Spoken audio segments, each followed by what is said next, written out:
Thank you, Mr. Chairman. You guys are amazing. I am very impressed. You guys are champs. Thank you. The committees I'm on often don't stay this late. You notice I haven't got up from my chair once. It's amazing. I don't know how you do it.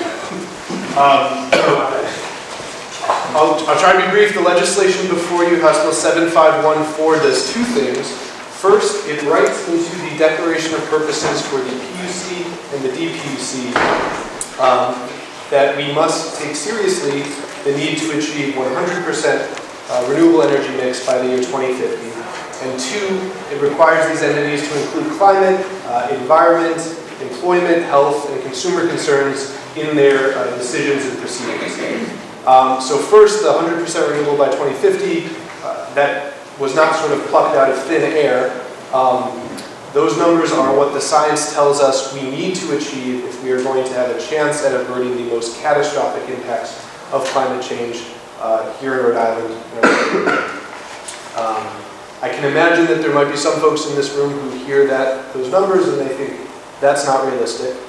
And Actually, because we have another bill in here from Representative Ruggiero, which will take us into the year 2030 something, and we're nowhere near those numbers under her proposal.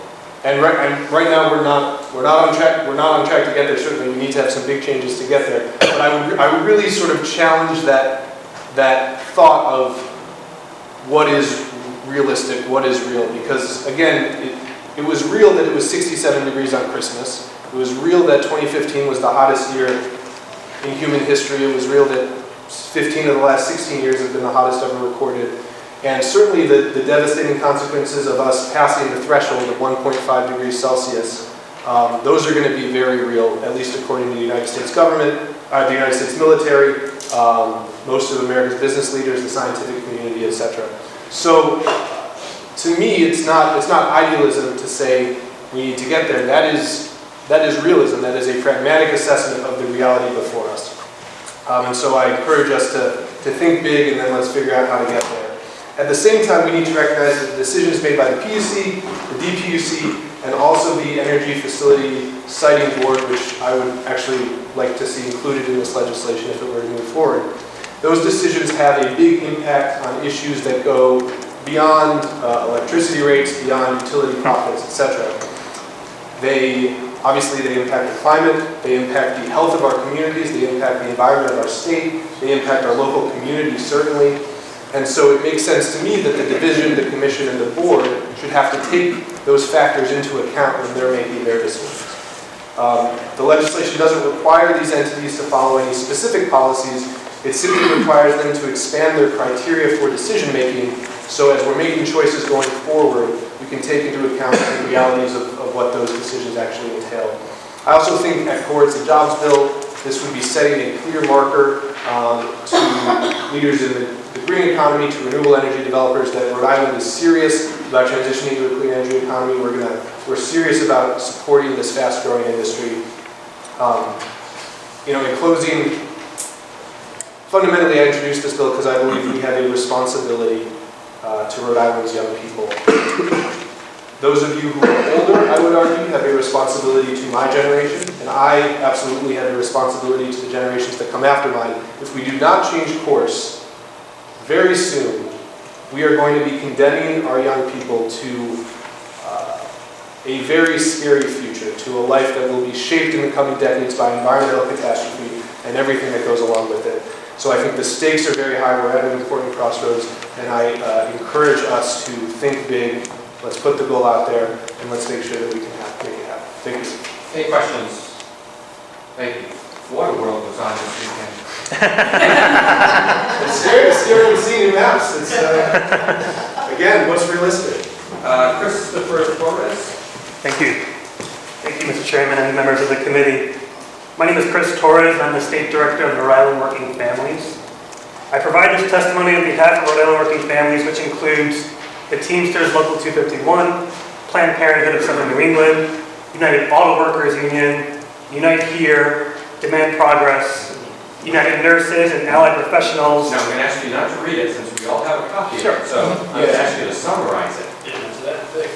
Quickly, utility regulation doesn't immediately look like a core working families issue, but we all use electricity, we all use phones, we all use buses, water, and heat. And the PUC has a lot of power to do things like maintain heat, provide good union jobs, and protect low-income families from rate increases, effectively raising the incomes of ordinary Rhode Islanders.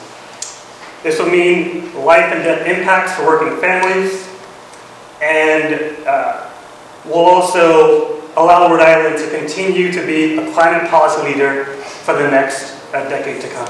Thank you very much. Thank you. Any questions, Chris? Thank you. Yes, from another survivor in the room.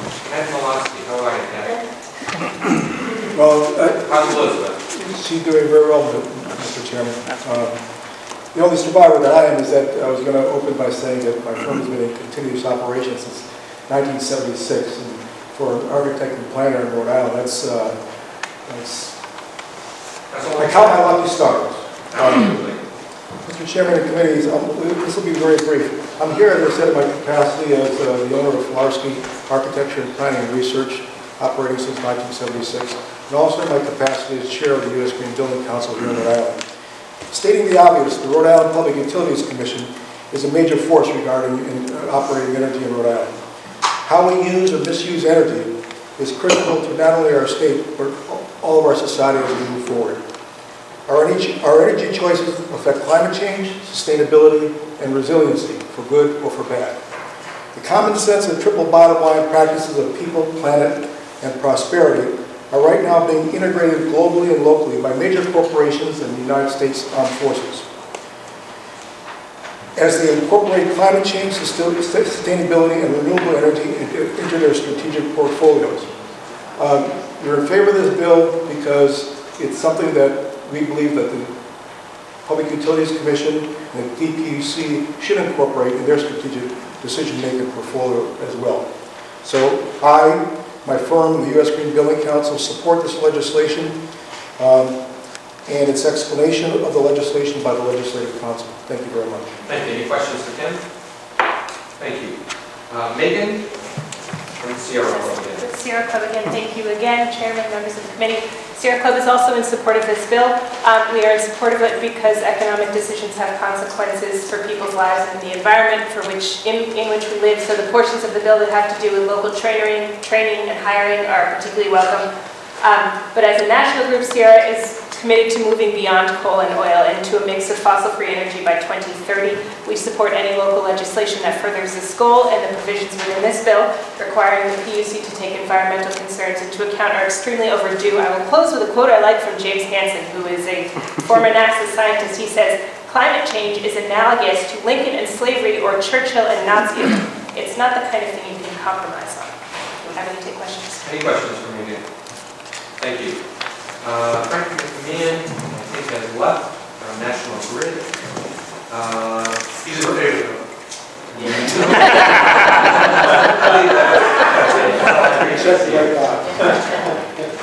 Carissa Richard? Carissa Richard from Providence Water. Providence Water has some concerns about how this legislation would impact our ratepayers, and I've spoken to Rep. Regenberg. The bill has the unintended consequence of making rate filings much more complex, time-consuming, and costly. And in addition, some of the project requirements being proposed would be difficult for us to comply with and may also increase costs. Given that Providence Water is not allowed to make a profit, increases in costs may result in increases in rates to cover our expenses. Since I've already spoken to the rep, and Providence Water would be happy to work with him to try to reach a compromise. Any questions? Any questions? Thank you. Let's see, Paul McDonald, with the Kingsbridge. Probably the oldest person in the room here, Representative, so I want you to know I want to leave something for the next generation. There are those who wouldn't, I know, just by hearing some testimony. Let me just say quickly, though, that Mr. Chairman and members of the committee, I appreciate your time here, too. And I didn't identify myself the last time completely because I'm also president of the Providence Central Labor Council, a 29,000 member organization. I am the legislative director for Teamsters Local 251. In addition to that, I do the legislative work for IBW Local 99, and I am a member of the Rhode Island Building Construction Trades Council. We are in complete support of Representative Breckenberg's legislation. We know that it is something that we all have to be concerned about. There are bad things coming to our country and our world, and if we don't do something about it now, it'll be too late in another year or two. This is the time to be taking care of the environment, and the legislation is a good piece of legislation. And my good friend Joan, I wanted to know, I live in Burrowville, but I don't have the benefit of that electric company. Have any questions for me? Any questions? Thank you. Take it up with Chairman. Mike Bailey, I think, is left. Oh, yes, Mike Bailey had to leave, I'm sorry. Okay.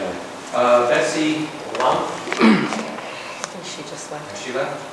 Okay, I think she previously spoken on the last one. Cynthia?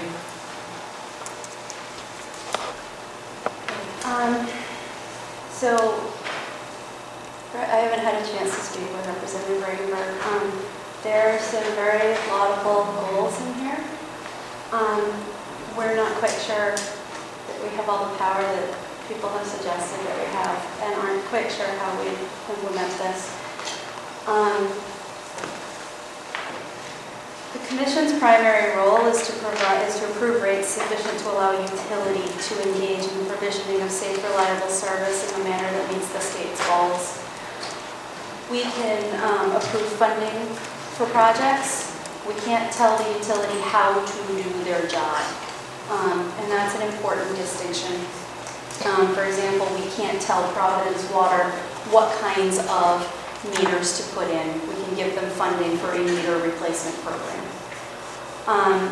And so we're not quite sure how we would implement those pieces, particularly the labor pieces. And I'm going to keep picking on Providence Water since Chris is here. But for example, Providence Water has a labor force. They have a labor force that are all members of the union. They hire from within, they provide training. Those are all things that are part of setting rates. They're all normal parts of what we do. So we're not entirely sure what problem has been identified in terms of utilities that needs to be solved. So I'd certainly like to hear more about that. The other thing is many of the bill speaks to electric resource acquisitions, including generation and demand-side management resources, infrastructure improvements and upgrades, transmission upgrades, or new transmission. So just to be clear, the Commission doesn't approve generation plants. The Commission provides advisory opinions to the Energy Facility Siting Board.